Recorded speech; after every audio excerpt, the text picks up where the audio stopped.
pleased to welcome back our presenter, Dr. Sanjay Bhattacharjee from our School of Computing, talking about backup or packup. Sanjay, over to you. Thank you. Thank you, Marcus, once again. Thanks, everybody, for joining today. A very good afternoon. I hope you enjoyed this talk. Please feel free to interrupt me. Just type your questions in the chat box, and I'll pause in between to ask if there are any questions, and Marcus will prompt me and recite the question to me, and I'll try to give the answers. Okay, so the topic today, the title of the webinar today is Backup or Packup, and behind this name, what we will be talking about is malware, specifically ransomware, and the kind of things that happen because of ransomware, and how we can take precautions, how we can come out of the situations that happen because of ransomware. I mean, the difficulties that we get into because of ransomware. Okay, so briefly again, I'm a lecturer in cybersecurity at the University of Kent. I'm a member of 2 interdisciplinary research groups, KIR-CCS, CURT-CCS, and Societal. CURT-CCS is basically our security research group. Societal is a new group that is being formed, which has a very socio-technical focus. So I mean, beyond very computer science oriented security, it looks at socio-technical aspects of security. So my research is primarily in 3 areas: cryptology, blockchains, and game theory. Within cryptology, I have worked in schemes that are used in pay TV for digital rights management, for both symmetric and asymmetric variants. Within blockchains, I have worked on the security aspects of blockchains. In cooperative game theory, I have worked in an aspect of cooperative game theory, which is mainly concerned with policy-making bodies. For example, the UN Security Council, the IMF, the EU, the GST Council of India, Goods and Services Tax Council of India, and so on. I did work in the industry for some time, a little more than 2 years actually. I was a networking developer. I did some testing, and I also did some consulting for full stack design and development for secure web-based information systems. So okay, that's more or less what I have been doing. Now, without further ado, let's start with the main topic.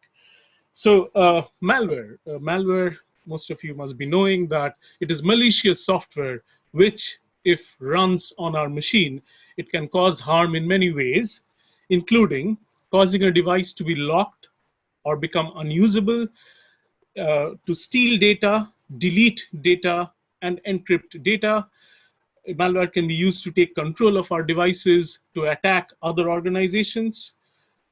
Malware can be used to obtain credentials which allow access to one's organization, systems, or services that one uses.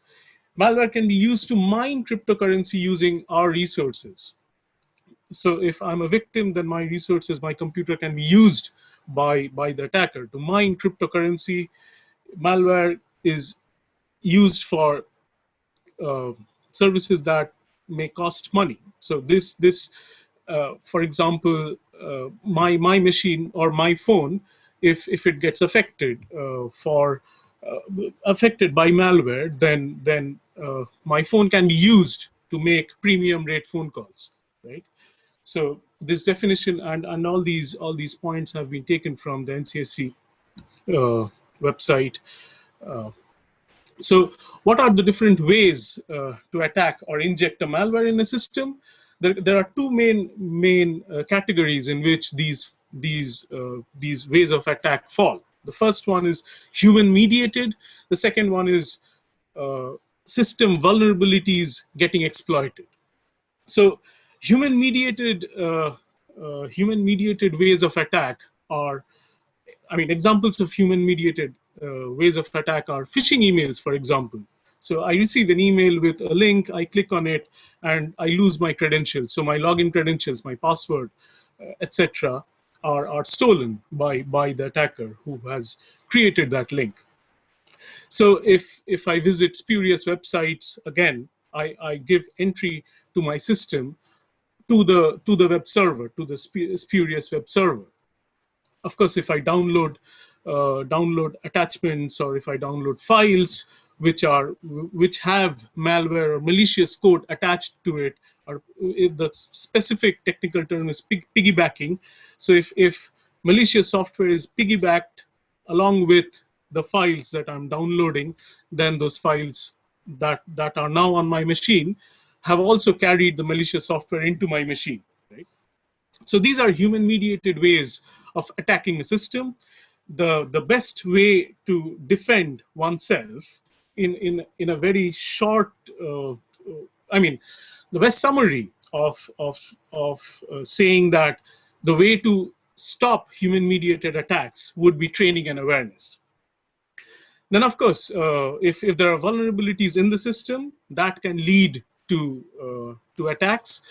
For example, if I do not update my system, if my system has a vulnerability and it has not been patched, then then an attacker can attack the system through using that vulnerability.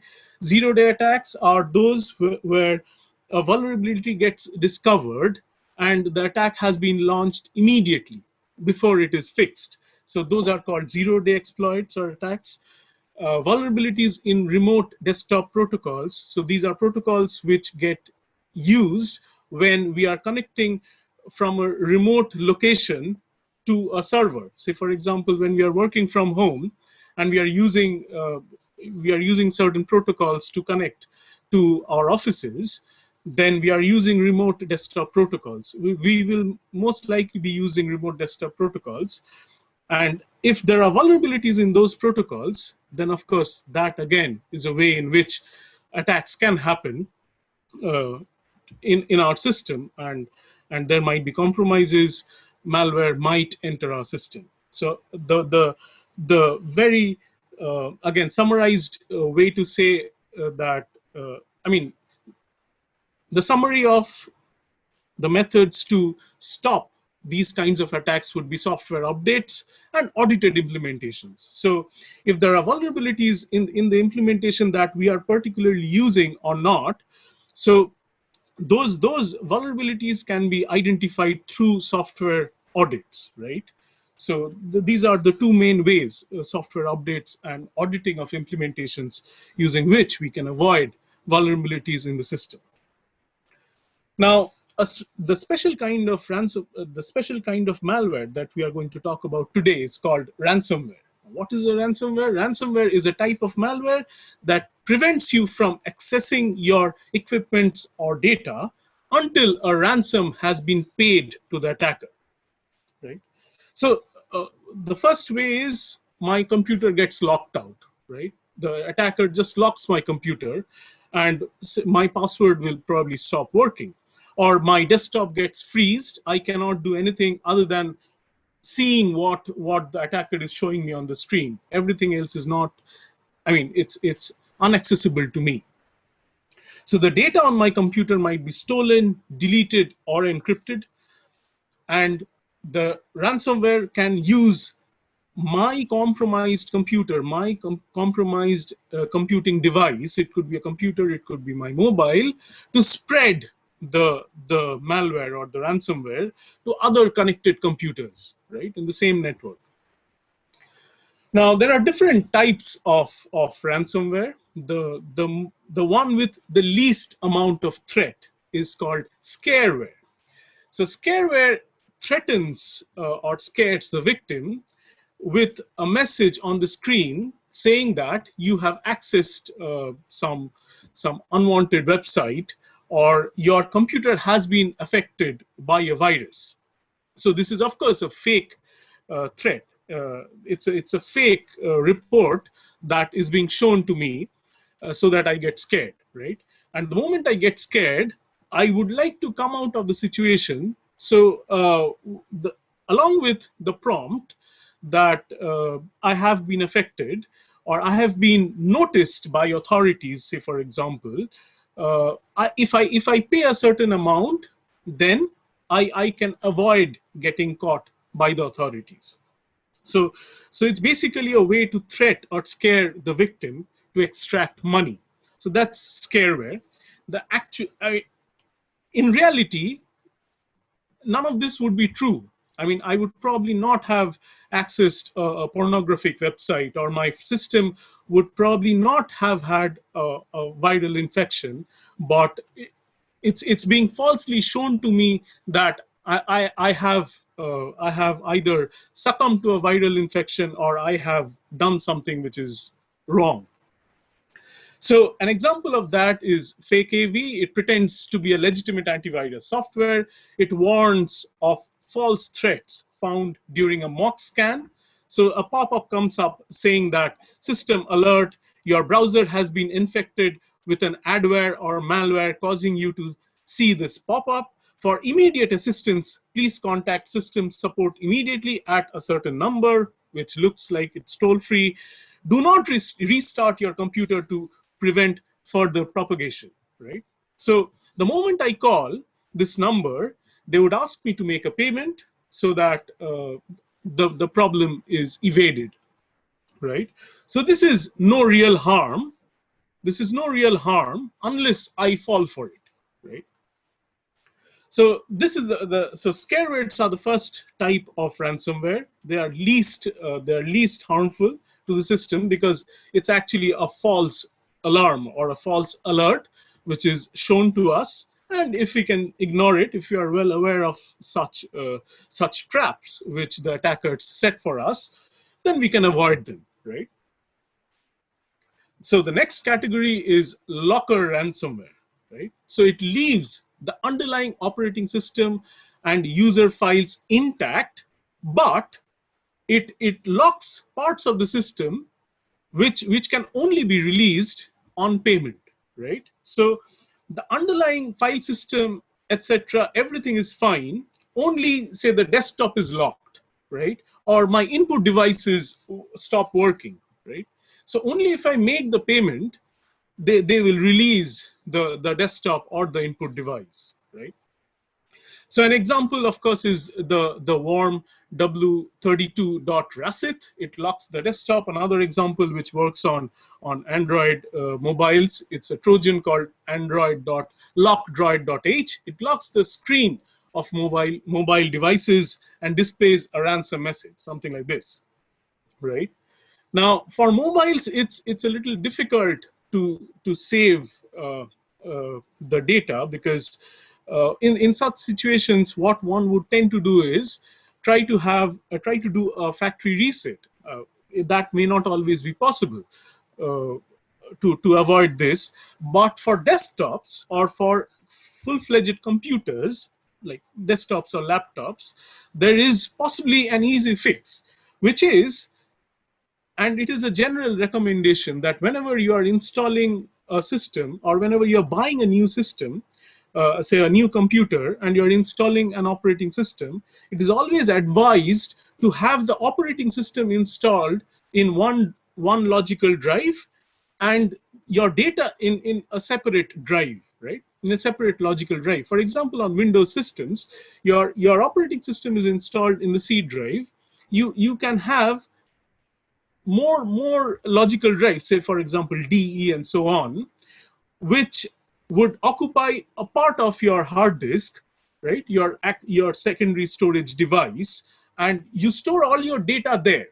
So if this kind of locker ransomware attack happens on your system, what you can do is you can reinstall your operating system. You will possibly be losing all the settings that you have, for example, your browser, say bookmarks and so on. Unless you have them synced somewhere, you will probably be losing those settings, but your data still remains safe, right? So locker ransomware attacks, if they happen for traditional computers, there's probably an easy fix, provided you have your data in a separate partition on your hard disk, right? Now, the third category of ransomware is the most critical of problems that we have regarding ransomwares. Sorry.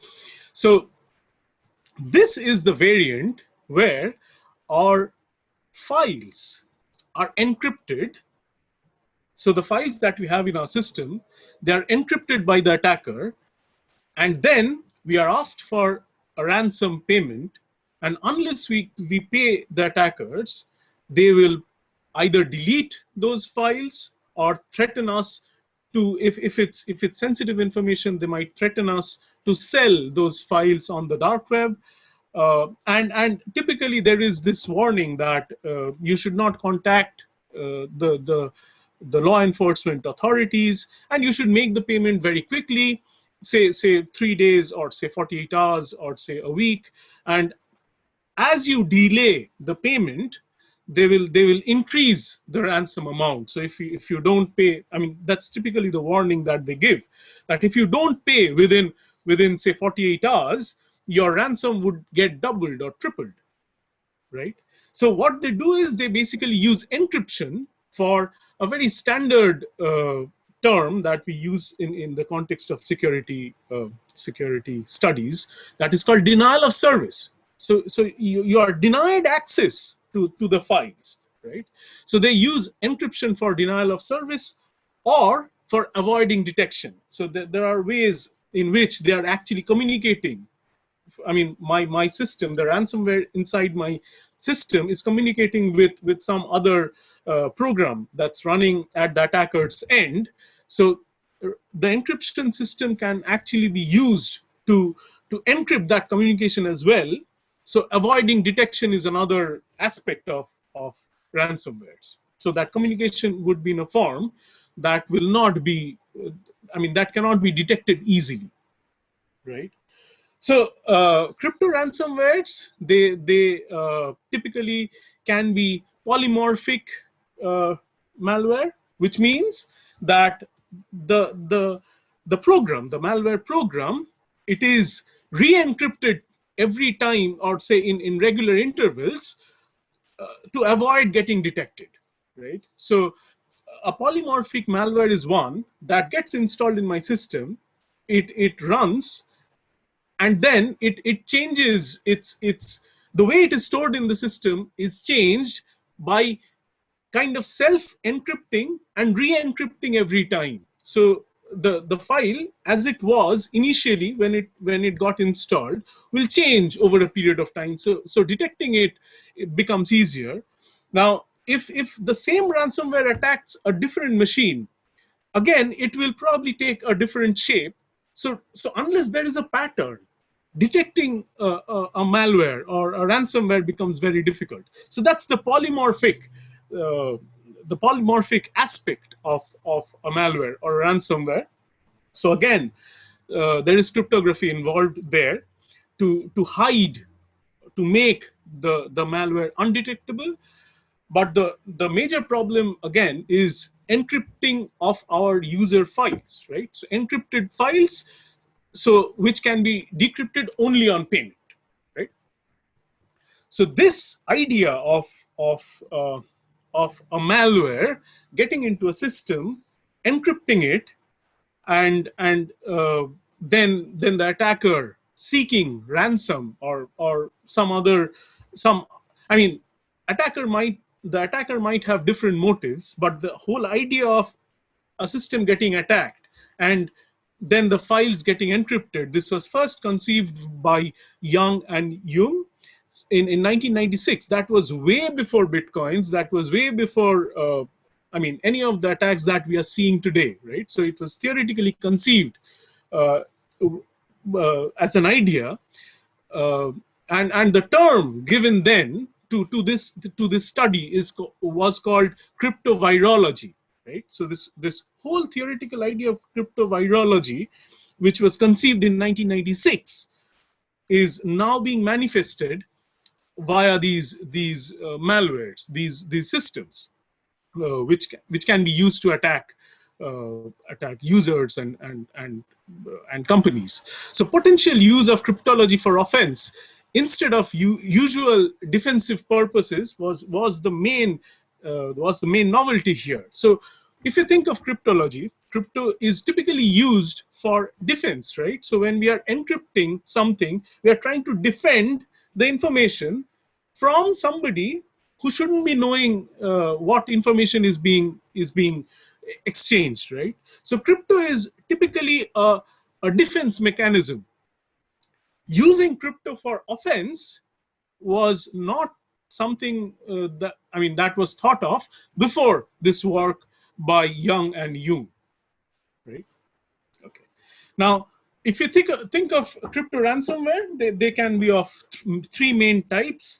The first one is symmetric, the second one is asymmetric, and the third one is hybrid. Now, if you think of a cryptographic system, it is basically some form of communication over space or over time. So some form of communication which involves keys, which involves secret keys. Now, if the same secret or public keys, now if the same key is being used between the two entities, then it is called a symmetric key crypto system. If there are two different keys which are being used for this communication, then it is called an asymmetric key crypto system. And where both symmetric and asymmetric ideas are used in a crypto system, that's called a hybrid one. So we'll not go into the details of the kind of cryptography that is used for ransomware. That will be too technical, but the overall idea is, in a symmetric key cryptographic system, the same key is used. So of course, only the two entities who are communicating should be knowing that. No one else should be knowing those keys. In case of an asymmetric key crypto system, one of the keys is public knowledge. So one of the keys is public knowledge. That is the one which is used for encryption, and decryption can only be done by somebody who has knowledge of the other key, which is the secret key, right? And so in symmetric key crypto system, there's a single key which is used at both ends, and it is a secret key. Because if that key becomes public, then everybody can decrypt, right? Everybody can view the ciphertext. But in case of asymmetric key crypto system, the key using which you encrypt is a public key. The key using which you will be decrypting is a secret key. So anybody can encrypt, but decryption can be done only by the person who has the secret key, right? And hybrid, of course, is a combination of the two. As I mentioned before, this kind of use of cryptography is a paradigm shift from use of crypto for defense to the use of crypto for offense, right? The same underlying cryptography is being used, mind you. So it's not a different kind of crypto. The same cryptographic principles are being used. The one which is used for defense is now being used for offense, right? Is now being used with criminal intent, right? Now let's pause here and think for a moment. If the cryptography that I'm using for defense, if there are problems, or if there are ways in which I can actually do the decryption without the knowledge of the secret key, then my defense is broken, right? So it has to be a strong system. It has to be the state of the art should be strong enough so that anybody who does not have the secret key should not be able to decrypt. Now, the moment I use the same principle for offense, the moment the attacker uses the same principle for offense, that becomes troublesome. Because now the attacker is using the same mechanism to encrypt something, and me as a victim, whatever I do, I cannot decrypt it because it is meant to be a very strong mechanism. It is meant to be so strong that nobody should be able to decrypt. Now the attacker is using the same principle. So that is the difficulty with crypto ransomware, that it's very difficult to find a way in which, if the attacker gains access to my system and encrypts my data, it becomes very difficult for anybody to actually decrypt it, right? Because if there are ways to decrypt that data, then if I'm using cryptography for my usual day-to-day purposes, that will be decrypted by the same principle, right? The same principles could be used, the same tools could be used to decrypt that data as well, right? So let me pause here for a moment and ask if there are any questions.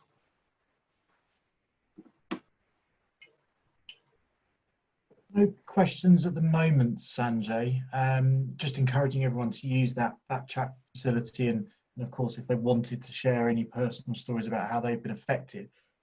I had one quick question for you. Let's go back to a bit earlier on, though. Sure. When you were talking about, you showed a Windows pop-up originally in the very sort of light touch. That's it. And I've always been of the impression that it's okay with Windows. You know that there's going to be viruses. You showed then the next slide. You showed an Android virus potential. There you go. But no mention of Apple. And I've been brought up tech-wise understanding that Apples are okay. They're secure. You haven't got to worry about it. I've got an iPhone. I've got an iPad. I've got a MacBook Pro. It's fine. It's safe. Just a quick question on that. Should we be equally as concerned with this later type of tech that you're on about? There you go. There you go. Thank you. Thank you. Thanks for the question. That's a very good question, of course. And that's my next slide. So which are the vulnerable platforms then? So most of the ransomware attacks are on Windows. There's no doubt. But if somebody is using a Linux system, that can be vulnerable. If somebody is using a Mac OS, that can be vulnerable as well. There are examples of malware and ransomware attacks on Linux-based and Mac OS systems.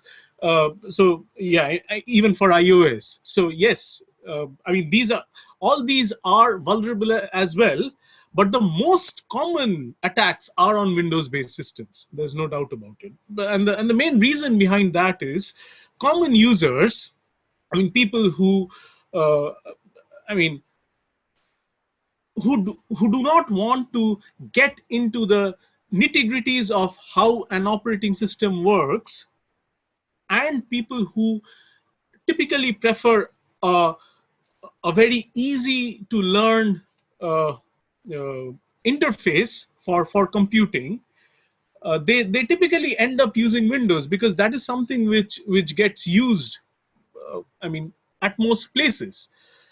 And since this is used most, since it is the mostly used operating system, hence it is the biggest target, right? So Windows is one of the biggest targets because of the reason that it is used most. It is the mostly used operating system, or it is the most used operating system. I'm sorry. So as far as Apple phones are concerned, Apple products, as far as I know, are at least they have been lesser targets. They have not been targeted as much as Windows-based systems. Same for Linux-based systems. Yes, thank you. Yeah. Okay. So yeah. So that's my next slide. So what platforms are vulnerable?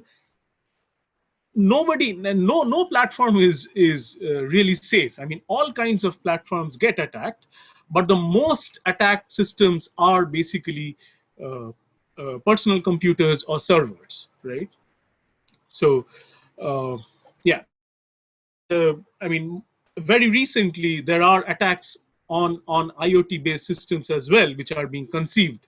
So, and if that happens, when that happens, imagine a place, say a factory or some manufacturing plant. Nowadays, most of the manufacturing plants are controlled by sensors, right? Now, if there is a malware attack or if there is a ransomware attack on those sensors, the sensors will stop working. So everything will shut down, right? So and similarly, say, consider surveillance systems. So surveillance systems are, for example, the video cameras that we have in public places. So if there is a ransomware attack, the moment that happens, all those cameras, they stop working, right?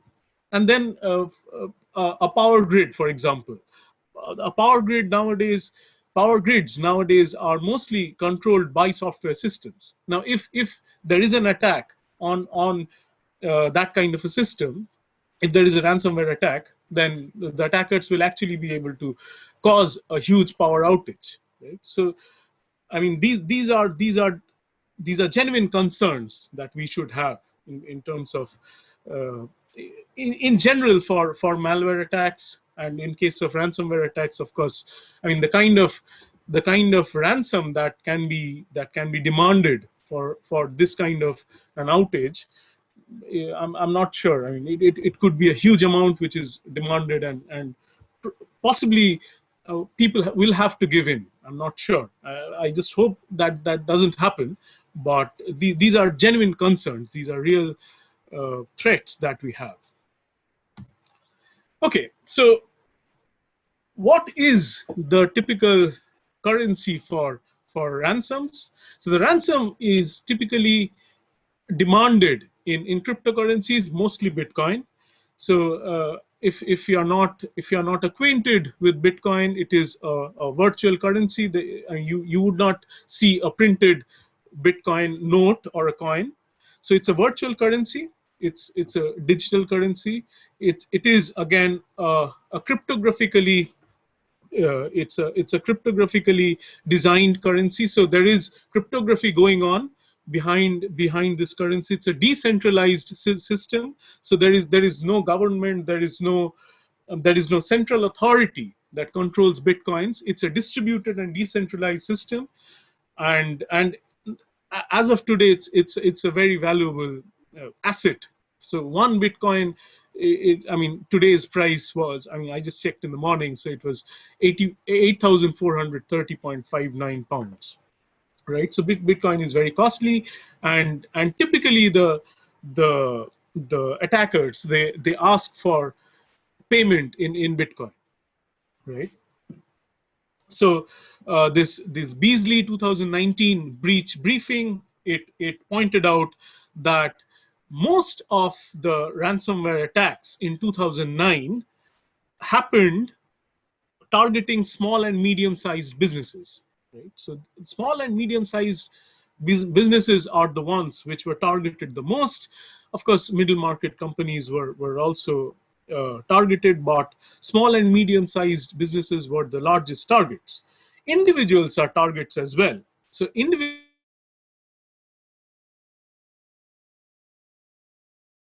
that is demanded from individuals is around 250 to 500 pounds, and for companies and institutions, this can go up to millions. So this amount, as you can see, it is probably affordable to people who are getting attacked or targeted, and this is made affordable to optimize the chance of payment and profit. So if somebody asks me for £1 million, I will of course not be able to pay it. Even if I want my data back, even if I badly want my data back, I would not be able to pay that amount. So it has to be an optimal amount so that people should be able to pay, and that is what the attackers do. They optimize the chance of payment by setting that kind of an amount as a ransom. And Kaspersky, there's a Kaspersky report which says that 34% of businesses, they took more than a week to regain access.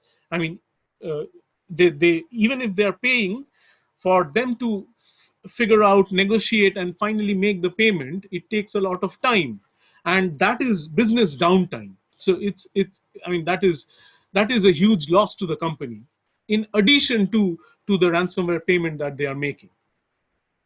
So if you look at the distribution of these breaches by the industry, according to the Beasley report again, small businesses were disproportionately hit by ransomware in 2018.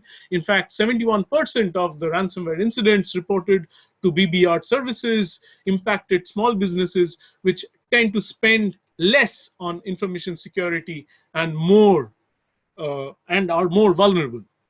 Right. So if you look at the distribution, then healthcare, of course, was the most impacted industry. Professional services were the second most, and along with that, the financial institutions. So professional services and financial institutions were the second in the list, and then retail, education, manufacturing, government, real estate, hospitality.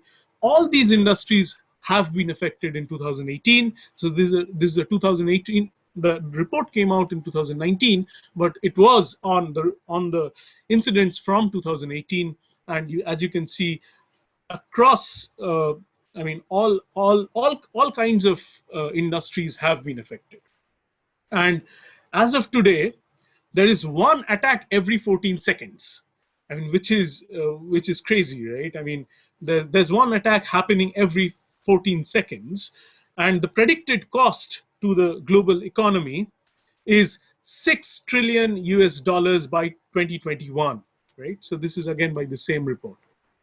So, I mean, this is a menace. Ransomwares are a menace, and we need to be aware of all kinds of precautions that we can take, and the ways in which we can come out of it, if any. Okay, now let's think about the attacker. So if the attacker gets access to my system, there are two options, right? One is, I mean, of course, there are more than two options. I mean, the two most common options for the attacker is to steal my data and then sell it on the dark web.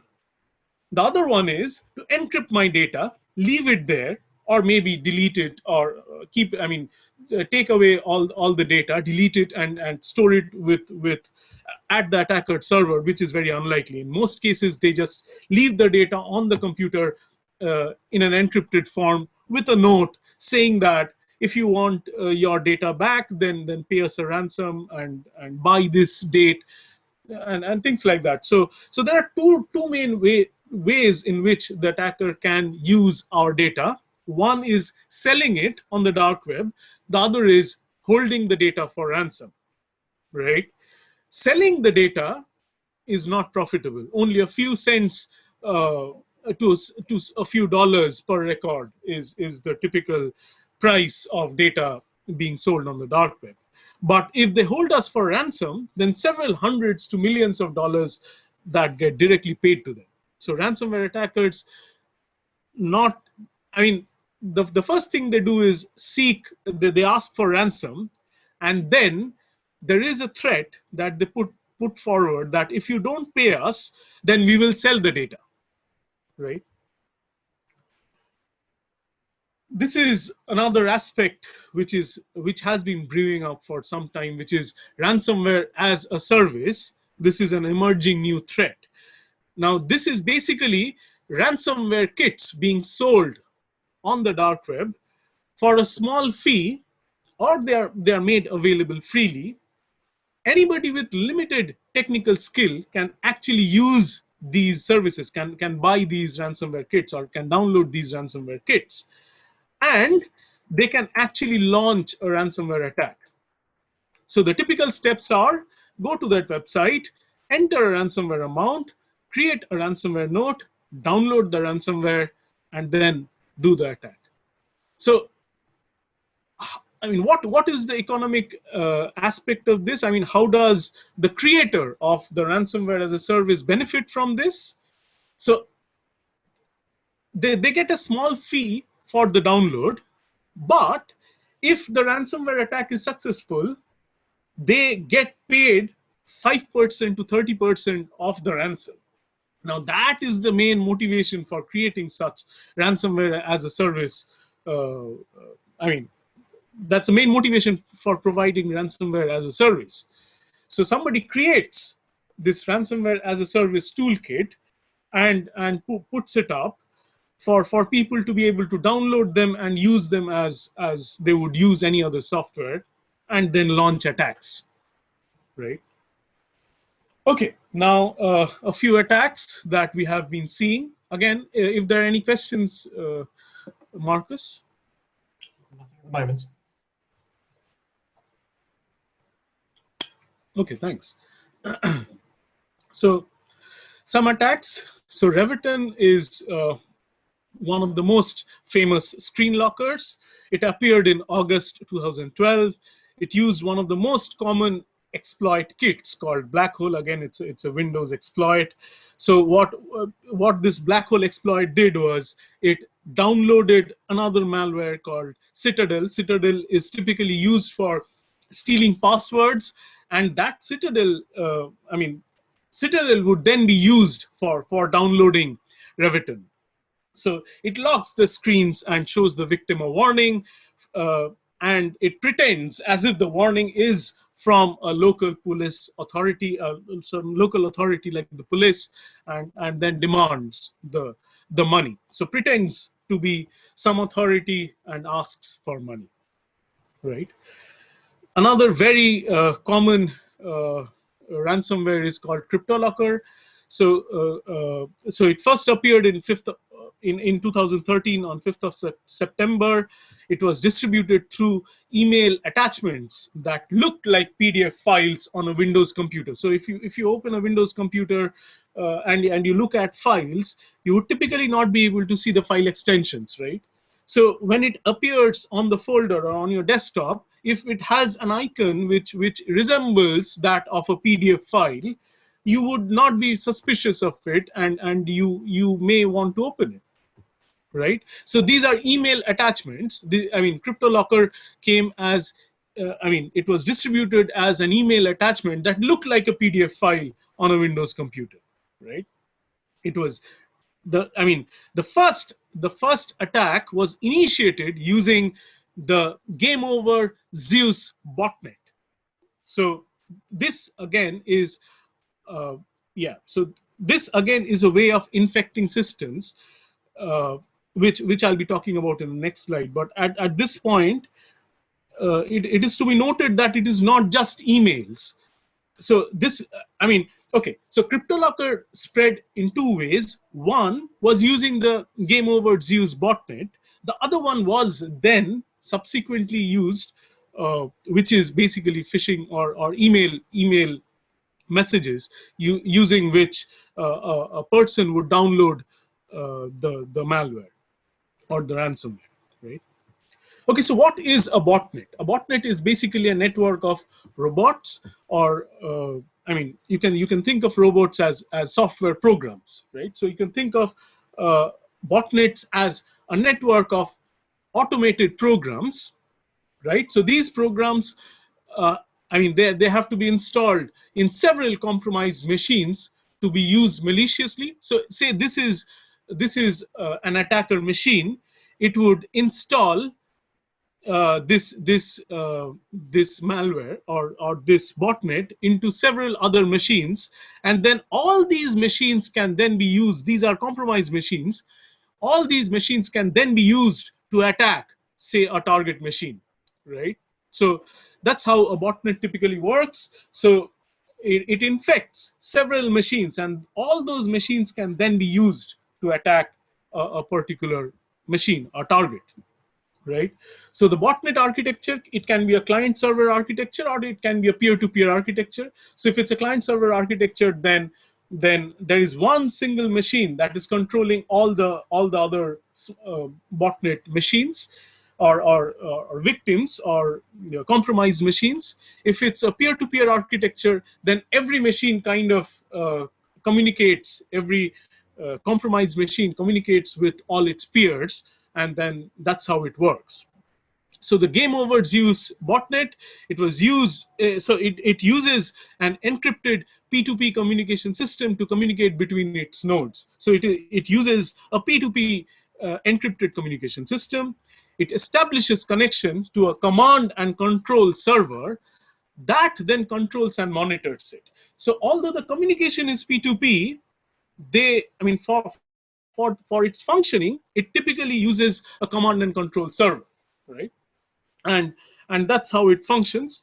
So it disables, so the game over's use botnet, it can disable system processes, it can download and launch executables, it can delete essential system files, and so on. Right? Okay, now back to CryptoLocker. So what the way the CryptoLocker ransomware functions is it first gets installed. So let's assume that it was installed using the game over's use botnet, right? So it gets entry to my system and it starts at every boot. So every time I start my machine, it has been installed in a manner that it will start every time I start my machine, right? So it starts at every boot. The moment it has been installed in my computer, it connects with a command and control server and requests for a public key, right? So the command and control server generates an encryption key pair, which is a public key and a secret key. So basically using an asymmetric key crypto system, so which goes by the name RSA 2048. We'll not go into the details of this algorithm, but if we can recollect from the discussion on asymmetric key crypto system, there are two cryptographic keys. One is called the public key, the other one is called the secret key, right? So the public key is the one which gets used for encryption, and the secret key is the one which can be used for decryption. Now, the moment CryptoLocker gets in, gets in touch with the command and control server. So CryptoLocker gets into my system and then communicates with the command and control server and asks for this public key.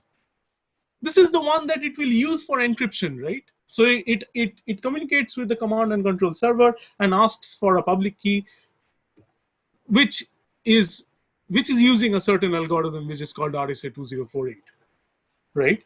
Now let's look at the asymmetric key crypto system so that this becomes clear for us. So let's think about this CryptoLocker malware client, right? So this is my machine which has been infected, right, by the CryptoLocker ransomware. So say it wants to send a message which is a malicious code or a key to the command and control server, right? But it doesn't want anybody who is listening to this communication, say Alice is listening to this communication, he is taking note of every packet that is going out or coming into the machine, doesn't want Alice to figure out what exactly this message is. So what does it do? This client and the server, they use an asymmetric key encryption system, right? So basically an encryption algorithm would be used by the client.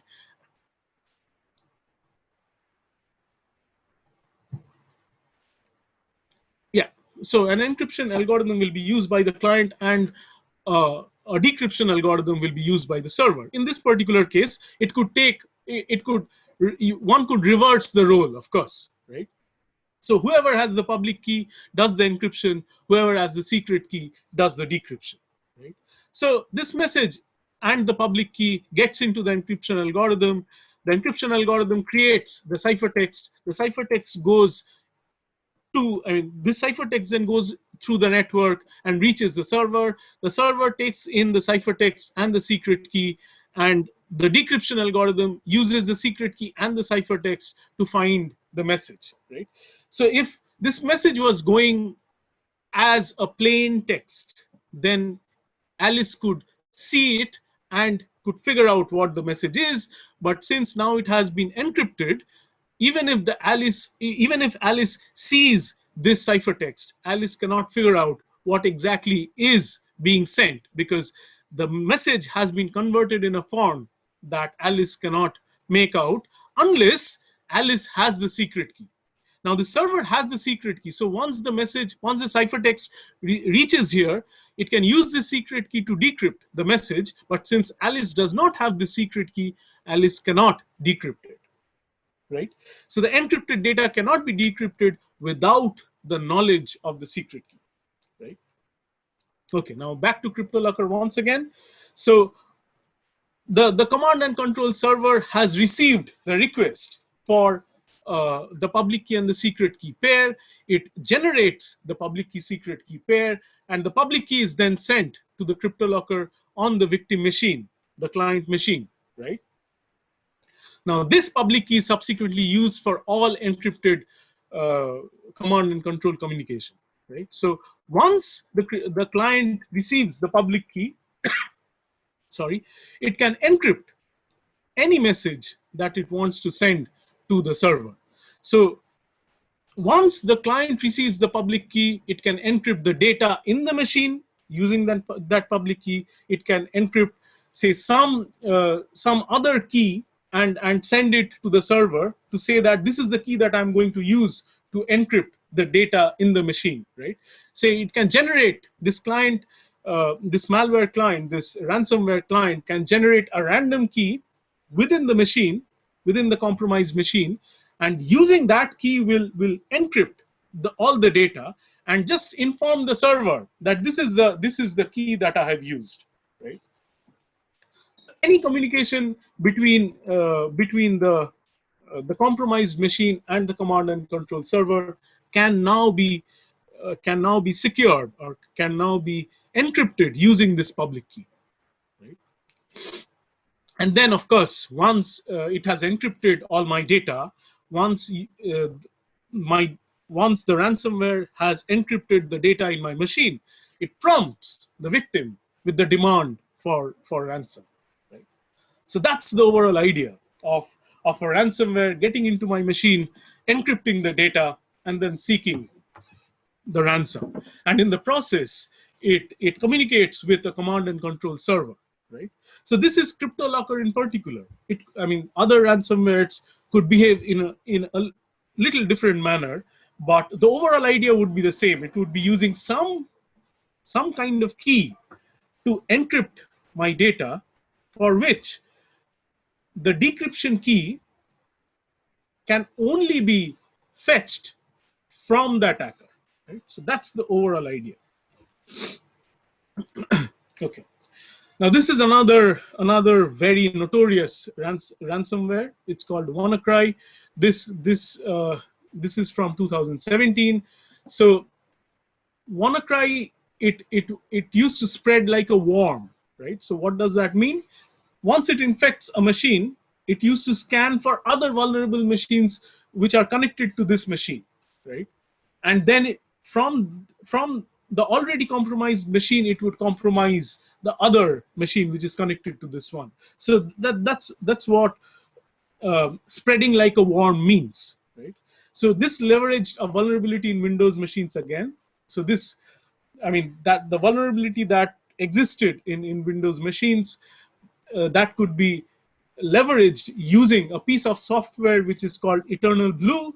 So this was developed by the NSA, but was stolen and leaked by a hacker group named Shadow Brokers, and Eternal Blue was used to inject WannaCry. So affected computers that have not applied the patch for these vulnerabilities. So WannaCry affected computers that did not have updates for these vulnerabilities, right? The Windows vulnerabilities that existed. Now, since the machines were not updated, the vulnerabilities existed, and hence they could be exploited, right? So the WannaCry ransomware attack cost the NHS in the UK 92 million in disruption to services and IT upgrades, the Department of Health and Social Care estimates. So it did affect the UK in a very bad way. I'm not sure if you remember this, but this was a notorious incident. WannaCry was a huge incident in the ransomware circle. Very recently, in the University of California, San Francisco, the Networker criminal gang, they attacked their servers, and they particularly attacked the COVID-19 related projects. So the IT staff, the moment they realized that the attack was happening, they unplugged computers in a race to stop the malware from spreading. The ransom negotiations happened over a live chat on the dark web, which then BBC could actually observe and then report. So this was, again, a notorious incident. They were able to extort around 1.14 million from the University of California. And finally, the Blackbaud hack, which has happened very recently, around a week back. So Blackbaud is one of the world's largest providers of cloud-based alumni database software. So two platforms commonly used within Blackbaud to keep the track of donors and sums they have given were mainly attacked. The data did not include the bank account or payment card details. At least 125 UK organizations have been affected. Several universities have been affected. Oxford, University of London, King's College, Bristol, and University of Kent as well. It is to be noted that the Blackbaud servers got affected.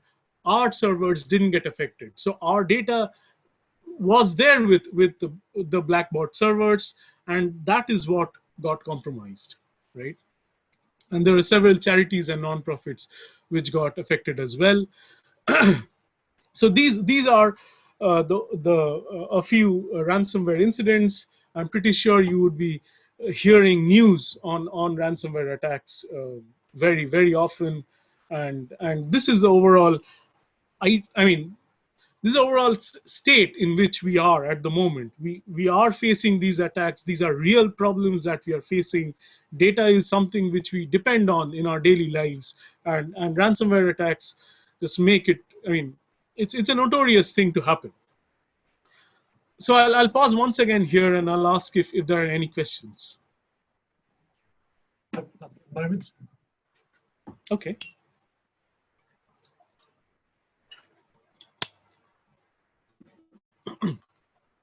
So what do we do? So the US government guidance, which has been put down or recommended by the Cybersecurity and Infrastructure Security Agency, the Multi-State Information Sharing and Analysis Center, the National Governors Association, the National Association of State Chief Information Officers, all these organizations together have come together and put forward some guidance. There are 3 key steps to resilience against ransomware. The first and the most important step is to back up your systems. So back up systems daily as much as you can, and there are I'll be talking about several strategies for backup that we can follow. But the most important way to defend oneself against ransomware is to keep backups. Reinforce basic cybersecurity awareness and education. As you can remember, there are 2 aspects there are 2 ways, or we call it 2 attack vectors. There are 2 ways in which systems can get affected. One out of that is human mediated, right? The way we use technology is being used by attackers to attack us, right? So reinforcing basic cybersecurity awareness and education is one of the most important aspects. What kind of emails do we trust? Should we click on every link that somebody sends us, right? So and then several other associated issues that one might have to avoid these attacks, right? Basic email compromises. Email compromises are very common.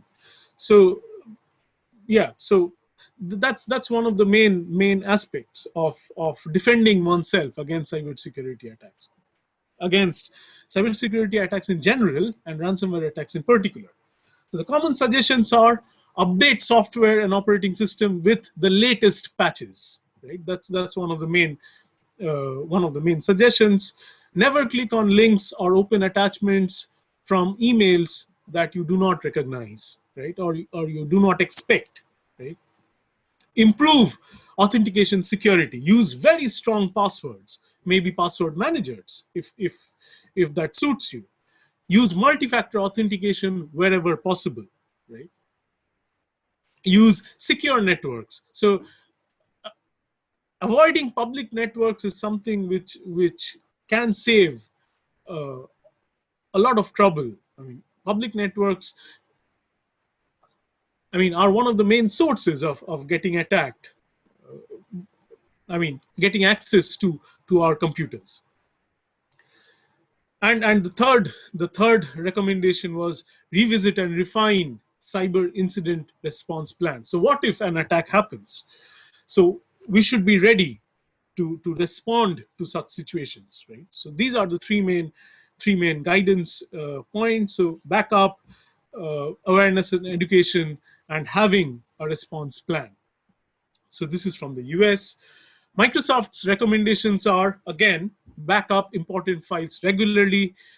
Microsoft gives a very nice 3-2-1 rule. So 3 backups of your data on 2 different storage types. At least 1 backup has to be off-site, right? So that's the 3-2-1 rule. Apply the latest updates to your operating system and apps. Educate your employees so they can identify social engineering and spear phishing attacks. Controlled folder access. This is a special feature that Microsoft provides. Only trusted apps would be able to access those folders. It is supported in Windows Server 2019 and Windows 10. So just a quick point regarding backup offsite. So my personal view is that it is best to have backups on unconnected devices. So for example, pen drives or hard disks, right? External hard disks. So which are not online all the time. So somebody who has access to my computer, and if I have a hard drive connected to my computer, that person will have access, or that program will have access to the hard drive as well, right? Anything that is connected to my computer all the time, anything that is online along with my computer is accessible to the attacker. So there's no point in backing up something on a hard drive and the hard drive stays connected to my system. So that kind of backup doesn't help. So offline backup is a key point. If we have to save ourselves, then all the important data should be backed up offline, right? Unless there are offline backups, which are taken regularly, of course, then we are susceptible to ransomware attack. I mean, we are susceptible to ransomware attacks anyway because of the different kinds of problems that we have already discussed. But if we have to have a proper incident response strategy, then having offline backups is a key point, right? Okay. Now the NCSC guidance is it is intended to help both private and public sector organizations. The overall goal is to help deal with malware, including ransomware. I'll be sharing the slides. Of course, you will have these links, and of course you can Google them as well. You can search for them as well. Okay, so the overall goals are to reduce the likelihood of getting infected, to reduce the spread of malware throughout the organization, and to reduce the impact of the infection. Now, there are very specific guidance by NCSC about what to do if attacks have already happened. And the first step, as you may remember from the University of California example, the first step is to disconnect. The moment you realize that the system has been compromised, the first step is to disconnect the computer, unwire the network plug if it's an Ethernet connection, or switch off the Wi-Fi or any kind of network connectivity that the system has disconnected. That's the first step, right? And the rationale behind that is the attackers entered the system through the network, so cutting them off is of immediate priority, right? So consider whether turning off your Wi-Fi and disabling your core network connections, including the switches that you have, might be necessary in very serious cases. Okay. Now, once you have disconnected the computer, the second step is cleanup, right? The attackers took control and installed programs in the system. So we will have to take back control and remove those programs, right? So that's the cleanup step. So reset credentials, including passwords. So if you're accessing your system through passwords, then reset those passwords, especially for administrators, right? But verify that you're not locking yourself out while you're doing that, right? Because you need those passwords for recovery. And safely wipe or format or remove the infected devices and reinstall the operating system, right? So that's the next step. So one point which I forgot to mention when I was talking about offline backups is, say I have something backed up on a cloud service, for example, say Google Drive or say Dropbox, and I'm always connected to that cloud service, cloud data storage service, I mean. So again, if I'm always connected to that service, then if the attacker gets access to my system, the attacker gets access to the cloud service as well, right? I mean, my folder in the cloud service as well, right? Or my storage allocation in the cloud service. Through my system, the attacker can actually access it, right? So it's very important that the backups are offline, right? Unless they are offline. If the backups are online, then the attacker who has access to my system will most probably be able to access the system that I'm trying to use for backup as well, right? Okay. So once I have cleaned up the system, I'll have to reinstall, right? So get a fresh copy of the system. So connect devices to a clean network in order to download, install, and update the operating system and all other software, right? And then install, update, and run antivirus software. If you're on Windows, then install, update, and run updated licensed antivirus software.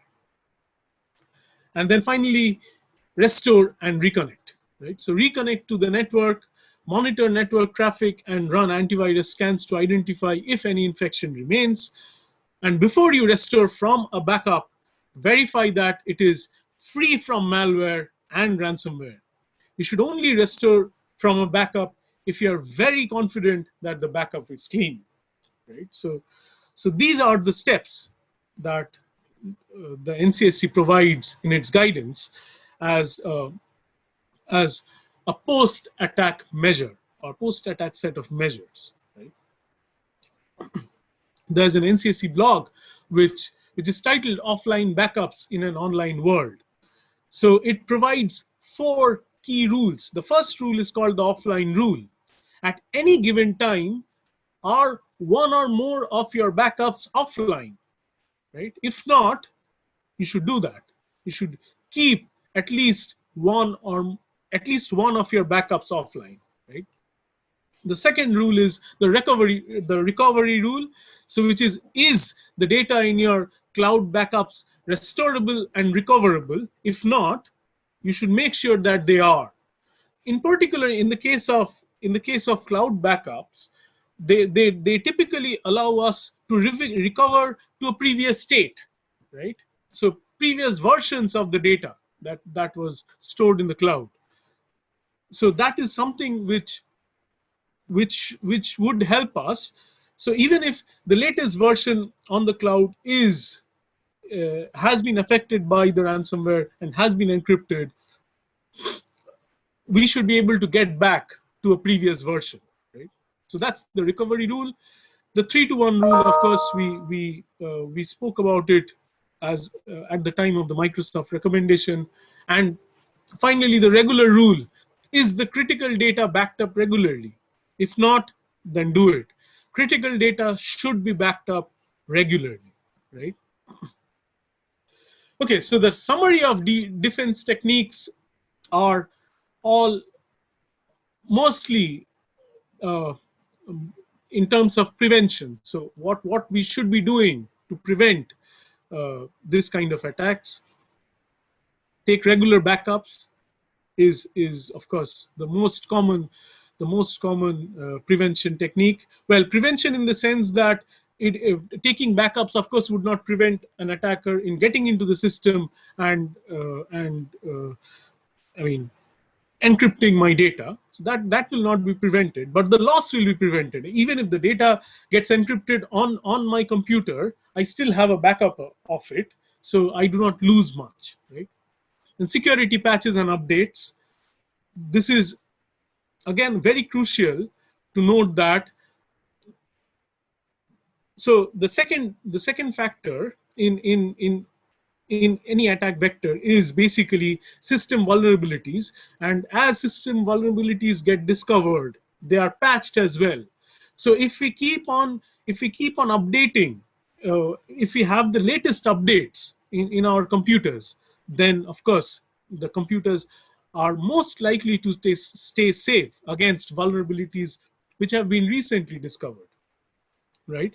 Security awareness, of course. I mean, if you're aware of the things, the do's and don'ts around the use of uh, emails in particular, or visiting websites, so web browsers, then it is very likely that we will be able to defend ourselves, or at least know what to do in case of a particular situation that occurs, right? Unfortunate situation that occurs. Deploy security products, have firewalls, so that your network or your machine does not get compromised easily from the outside. Use antivirus software, right? So deploy security products as appropriate. Access control, so provide access to people or to accounts only if they need it, otherwise don't, right? So that's another very crucial suggestion that we have. Software extensions, for example, pop-ups, macros, etc., they should be disabled by default, right? So all these, they make the system more vulnerable. So have remote access disabled by default, right? And then have recovery services active in the system. So there should be ways to recover the data, right? For example, on the cloud, there should be ways to recover from previous versions. There are detection techniques, and these are quite sophisticated software, and it's a whole different ball game. So there are different techniques for detecting misuse and detecting anomaly in the behavior of the system. There are event-based detection techniques, and then there are machine learning-based detection techniques, and then there are several others. This is a very, very topical area of research. I mean, this is something which is being heavily researched at the moment, including at Kent, of course. Okay, so getting help. Once somebody gets affected, what kind of help can they get? So there are two websites, ID Ransomware and No Ransomware, and they provide some kind of help to the victims. So I'll be talking about more in the subsequent slides. There are tools developed by researchers and security companies which can provide some kind of help in at least in detecting what ransomware has been affected, right? And there are some ransomwares which are not so sophisticated, and they might have vulnerabilities within them to be able to extract the data from them, but that's very rare. I mean, if they're using a cryptographic scheme which can be broken, for example, maybe a dated cryptographic scheme, then that kind of ransomware can actually, I mean, one can recover data from that kind of ransomware, right? But that's not very common. And then identifying the ransomware from the notes that the attacker has left. So typically it's a folder. So you will see your previous folder, and then all the files in an encrypted form, and then a new file which is a note from the attacker, which will have instructions of what to do to get back the data.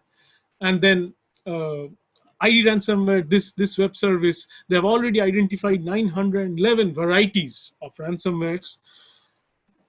There are forensics which can be done. Like after the incident has happened, there are ways to figure out what exactly was the vulnerability, or what exactly was the way that was adopted by the attacker to gain access to the system. So looking for logs in network devices such as IPS, IDS, and sandbox logs, looking at registry run entries and startup folders, identifying phishing emails that might have been used, thorough checkup of software patches. So these are some of the forensics which can be run on a compromised machine, right? There's one which I forgot to mention here is side channel analysis. For example, if an attack is happening, it is recommended that at some places, again, I forgot to include that here, it is recommended to immediately put your computer into the sleep mode, right? So that it is not switched off, but the processing immediately stops.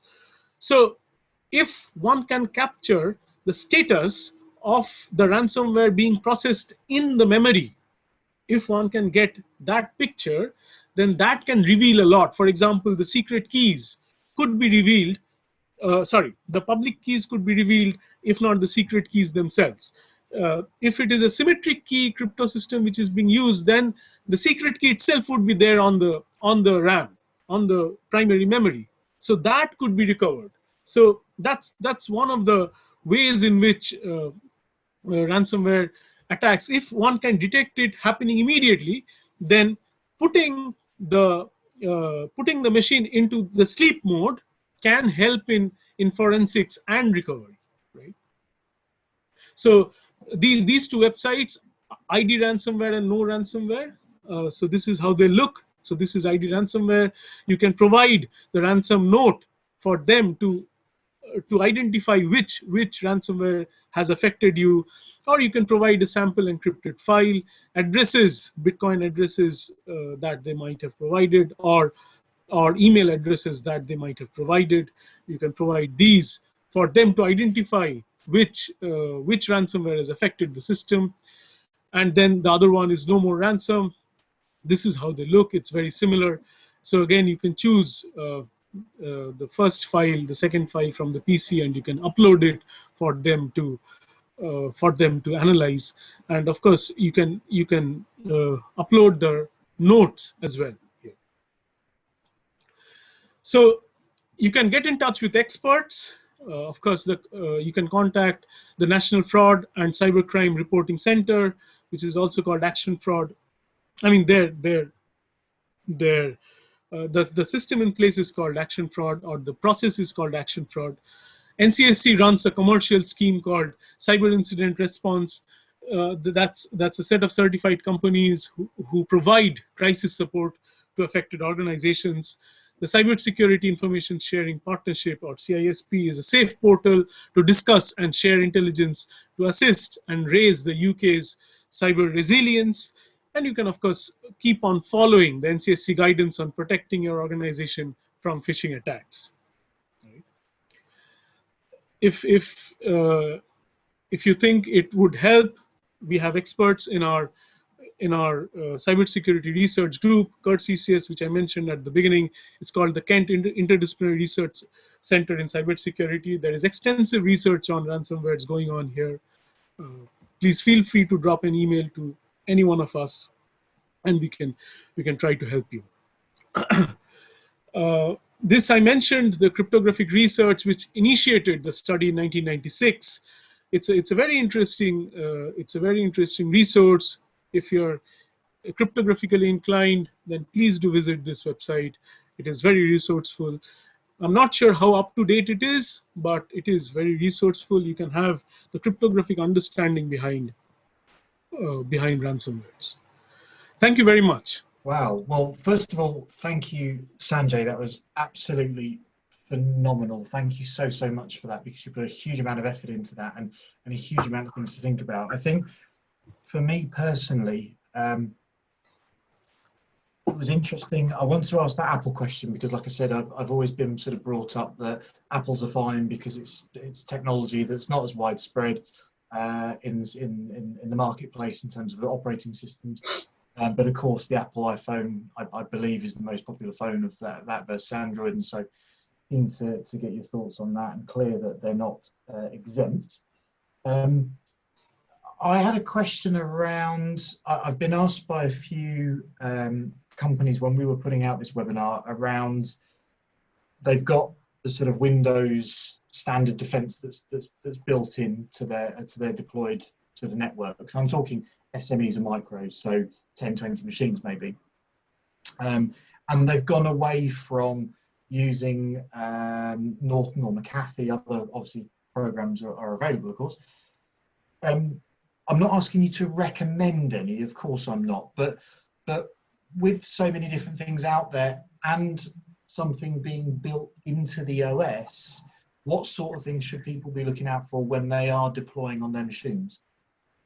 So Windows comes with all kinds of, okay, so I see myself here.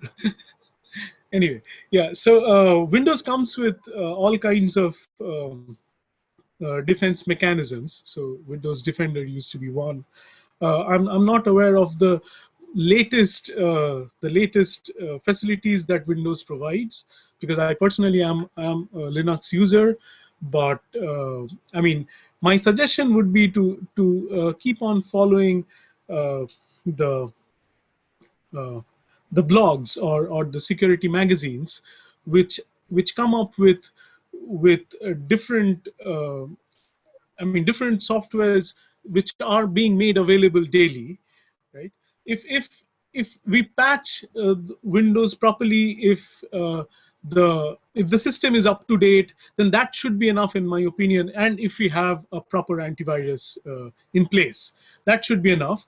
Beyond that, I think if we keep following the different security magazines, that should provide us with enough info about the kind of tools that can be used to prevent oneself. But I can assure you this, that there can be, I mean, as far as I understand, there is no one-stop solution to all kinds of attacks. To prevent oneself from all kinds of attacks which are possible. Yeah. And had there been one, it would have been adopted, right? I mean, vulnerabilities, if they are system vulnerabilities, then that is something which is under the control of somebody who is writing the software. But if I get an email, I click on the email link, and that results in a file getting downloaded, and that file actually has been piggybacked with some malicious software, then I mean, even if Windows has all its precautions in place, I'm not sure if that can help. Of course, the antivirus software should be able to detect if there is some malicious code accompanying the file, but even that gets evaded at times. So there is no one-stop solution to this. But yes, in general, if we have our systems backed up, be it Windows, be it Linux, be it any operating system, the maintainers make sure that if there is a vulnerability, it is patched as soon as possible. So the best bet would be to keep the system updated as much as possible. That threw up a sort of quandary for me, in the sense of, for industry, I guess a reluctance to go with the latest patches, the latest releases, be very conscious of the fact that letting the sort of marketplace, the domestic marketplace, really test those updates before they're released. Whereas what you're saying is very clearly, you're saying get the latest updates on there, get the latest updates on there. And so I guess there's this quandary between, do I put the latest updates on there and potentially risk any kind of functionality fallout because the update, the patch hasn't been proven yet, or isn't stable enough and puts the business kind of at risk, versus the other side of the coin, which is obviously from the security side, you want the latest version out there to cover any vulnerabilities. So, I mean, when we are talking of updates, there are two kinds of updates, right? One is I say I upgrade from one version of Windows to another, right? That's an upgrade. I'm not talking about upgrades here. I'm talking about updates. And if I'm not sure if there can be any reason not to update the system. I mean, if I have one version of Windows, say I had Windows XP, and then Windows 7 came in, I if I do not move on to Windows 7, that is fine, as long as I'm updating Windows XP that I have, right? So there's one version of Windows that I have. If Mm. there are online updates that Microsoft is releasing all the time, Mm. I should be updating my system, and there should be no reason to not update that, because I mean, I, I'm I'm not paying anything in addition to what I have already paid for the license that I hold for that version of Windows, right? So Mm. why should I not be updating? There should be no reason not to update a system. Upgrade is a different question. Up, so software upgrades are basically upgrades in the functionality of the software, right? So there are times, in fact, where upgraded software could have its own vulnerabilities. So Mhm. upgrades may not always be the best option, but Mhm. updates for sure. And we should always be updating our software. There's no doubt about it. Okay. I was intrigued about sort of you were talking about splitting the hard drive and having the sort of operating system on drive C and having your data on drive D, for example, or drive E, whatever. And it's the same physical hard drive. It's just been split across the two. So you were saying in terms of those earlier types of attacks that you're outlining, they wouldn't be able to look at all the drives on the machine, just that one C drive. So those are the lockers that I was talking about. If my desktop gets locked, I mean, I can just take out the hard drive and attach it to some other machine, right? So in that case, the second machine that I'm using for recovery is not booting from that hard drive, right? So that hard drive is now just being used for its data. Mm. So the second drive that I have has all my data, right? So even if the screen gets locked, I can always access the data. So that's a less severe attack, I should say. Mm. So that's a Mm. less severe attack. Mm. So if we have, I mean, it's generally recommended to have data in a separate partition for various reasons. This is one of those. Okay. Okay. Um, a bit scary when you're talking about one attack every 14 seconds. I mean, that certainly made me sit back a little bit. Certainly sitting here. I don't know about our other participants on the call, and the cost. I mean, $6 trillion was just phenomenal. But I really valued you taking us through those different versions, those different stages, which was phenomenal, and different things that I certainly have been aware of, but couldn't necessarily articulate the differences between them, which was great. I love the Microsoft rule of the 3-2-1. I think that certainly helps stick in my mind. My last question, and I'll reach out to the colleagues left in the audience, and we've got something in the chat as well as a comment. You were talking about utilizing USB sticks, and from a USB stick perspective, of course, as a business owner manager, I could understand that being quite risky, because that stick can become damaged. It can stop working. I myself have got an external plug-in hard drive. It's just a standard hard drive, a mechanical hard drive. It's not solid state, but it's got a